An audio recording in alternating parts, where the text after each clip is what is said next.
She had been warned 4 times before the boat even left the dock, and each time she laughed. In the 60 seconds it took her to lean over the railing and chase a dropped phone, an 11-foot alligator ended 22 years of complaints, demands, and absolute certainty that rules were for other people. But here is what nobody talks about. What was the one thing the guide saw in that final moment that told him exactly what was about to happen, and why he knew he could not stop it? The smell hit you first out on the Everglades water. Mud and heat and something living just below the surface that you could not name, but your body already knew to fear.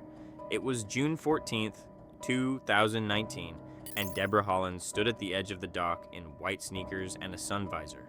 I'm scrolling her phone while the safety briefing played out behind her like background noise she had already decided did not apply. She was 51 years old and had spent 22 years as a regional complaints manager for a hotel chain in Orlando, a job she treated less like work and more like a calling. Her daughter had stopped going to restaurants with her 2 years earlier. Her ex-husband told a mutual friend that the final moment in their marriage was watching Debra make a supermarket cashier cry over a loyalty card. Debra kept a notebook of every bad service experience she had ever had. She referred to it in conversation the way other people reference scripture. She had called ahead to the Everglades tour company twice before the trip. She wanted the guide to know she expected a real experience, not a liability-driven show for tourists too timid to get close. When she arrived and saw the laminated safety sign mounted near the boarding ramp, she photographed it and posted it to her Facebook with the caption, "These people really think grown adults need to be babysat." 14 people liked it before the boat left the dock. Their guide was a man named Ray Castillo, 43 years old, 14 years running airboat tours without a single serious incident. He read the safety rules aloud at the dock the same way he always did, steady and unhurried. Stay seated at all times, hands inside the boat, no sudden movement near the waterline, no leaning over the railings. Debra sighed loudly twice during the briefing and asked, loud enough for the whole group to hear, whether this was going to take much longer. Ray told her it would take as long as it needed to. He looked at her steadily when he said it. Later, he told investigators that in 14 years he had learned to identify the passengers who were going to be a problem before the engine turned over. She was the kind of person, he said in his statement, who had already decided nothing bad was going to happen to her. Those are the ones you watch the whole time. The engine fired. The black water opened ahead of them. Somewhere beneath the surface, something very old and very patient had already been still for hours. Ray cut the engine near the eastern bank 30 minutes into the tour. The airboat drifted to a stop beside a wall of cypress trees, thick with Spanish moss, their roots half drowned in tea-colored water. He pointed toward the bank and said quietly that a large gator had been resting in that spot since before sunrise. He put it at 10 to 11 feet. The tourists leaned forward. One of the college students raised a camera. The 2 children on board pressed into their mother's arms. Debra stood up. "Ma'am, I need you to sit down." Ray's voice was calm and flat. Debra told him she was getting a better angle for her photo and that it would take 10 seconds. Ray repeated himself. She ignored him. The retired man seated behind her said softly that it might be worth listening.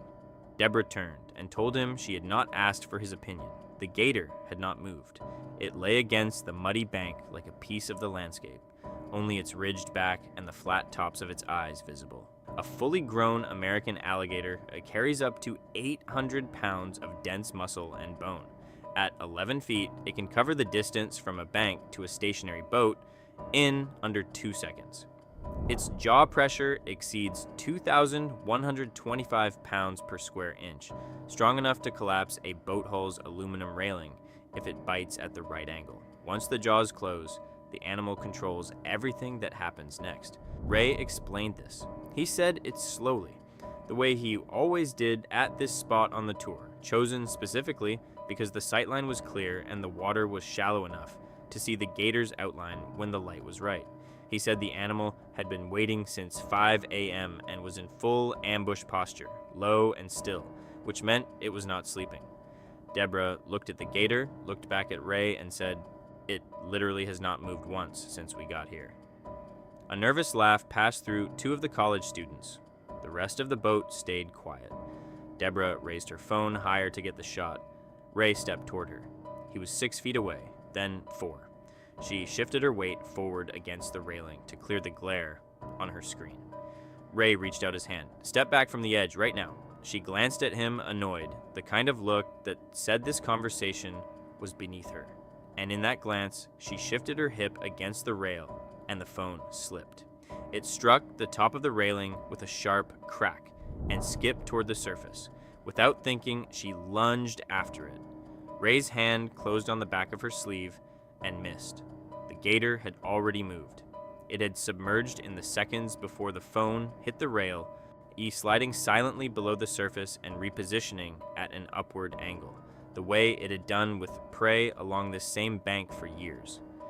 It did not hear Debra making decisions. It did not weigh the situation.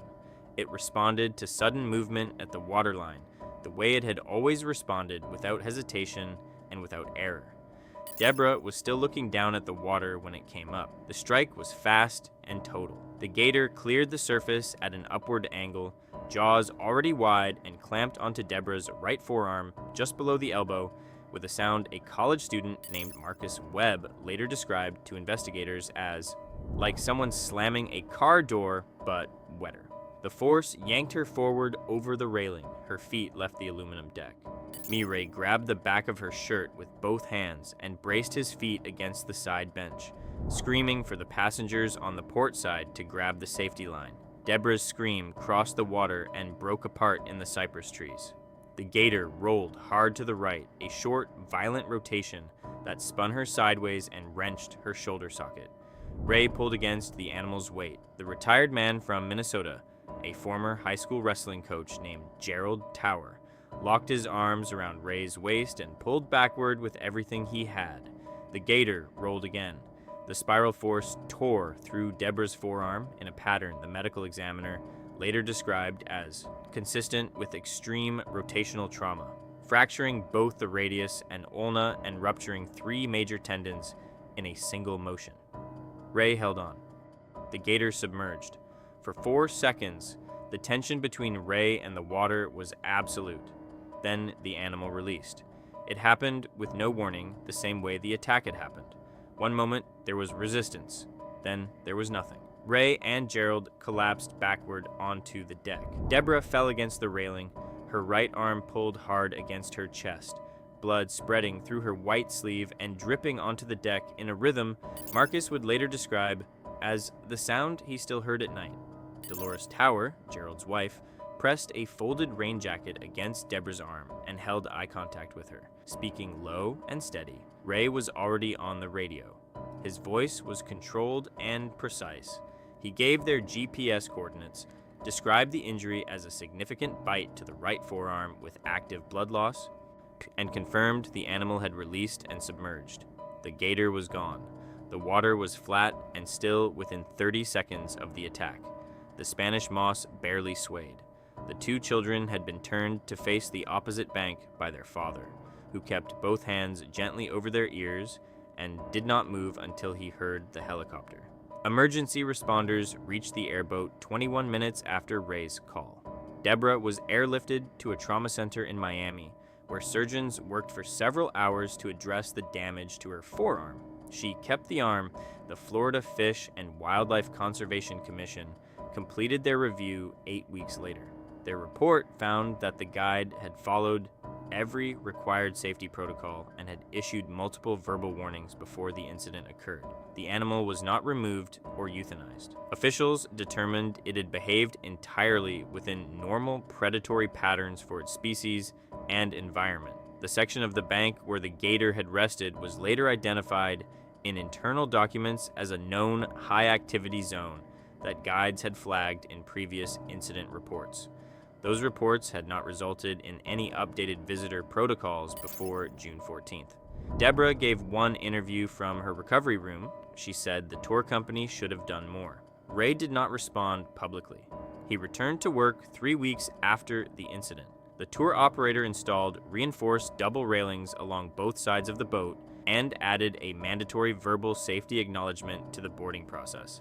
The laminated sign Debra had photographed and mocked on Facebook that morning was replaced with a larger one at eye level. Her post was still up when the investigation closed. In the 1 second she turned her back on the water to give Ray the look that said she had heard enough, she gave the oldest ambush predator on the continent exactly what it had been waiting for. She had spent 22 years certain that the world would adjust for her. The Everglades had been there for 10,000 years before she arrived and did not adjust for anyone. Some people walk into wild places believing their confidence is a kind of protection. Debra Hollins learned too late and at tremendous cost that the water does not know who you are.